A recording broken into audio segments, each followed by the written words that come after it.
वृक्ष त्यांचं नाव महाराष्ट्र भाव. त्या वटवृक्षाखाली शोणदादा सारखं एक रोपटं देखील वटवृक्षात रूपांतरित होत आहे आणि हे पाहताना आपल्यासारख्या सजग नागरिकांना मनस्वी आनंद होतो. त्या निमित्तानं मला काही सांगितलं नाही 2 मिनिटं वगैरे, पण मी खरोखर ते पाहणार आहे. तर त्या निमित्तानं त्यांची जी विविध क्षेत्र असतील, शिक्षण क्षेत्र असेल, आरोग्य क्षेत्र असेल आणि सांस्कृतिक क्षेत्र असेल, त्याच्यात त्यांना इंटरेस्ट आहे.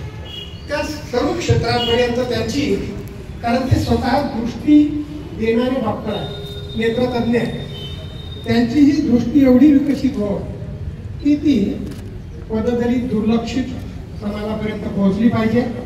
त्यांच्यामध्ये असलेली सामाजिक जाणीव अधिक वृद्धिंगत झाली पाहिजे.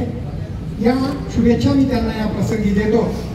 या ठिकाणी आरोग्य क्षेत्रातली, साहित्य क्षेत्रातली आणि शिवजयंतीसारख्या सांस्कृतिक क्षेत्रातली मंडळी सर्व भरलेली आहे आणि खऱ्या अर्थानं हा वाढदिवस सार्थकी लागला असं मला वाटतं. कारण कार्यक्रम हा सोपस्कार नाही झाला पाहिजे, त्यामध्ये प्रत्येकानं काहीतरी घेण्याचा प्रयत्न जर केला तरच तो सार्थकी लागतो म्हणतात आणि त्या अर्थानं आजचा कार्यक्रम सार्थकी लागेल असं मला मनापासून वाटतं. तर मी शोणदादांना त्यांच्या तरुणपणाच्या रहस्याबद्दल बरीच मंडळी बोलली, मी त्याबद्दल बोलणार नाही. कारण बोलावं त्याच्याबद्दल लागतं की जे झाकोळलेलं असतं ते दिसते, त्यांच्या मिशात ते सांगून जातात. त्याच्यामुळं अशा एका उमद्या व्यक्तिमत्वाला त्यांच्या सर्व क्षेत्रासाठी आणि भविष्यातल्या राजकीय क्षेत्रासाठी देखील मी शुभेच्छा देतो आणि थांबतो.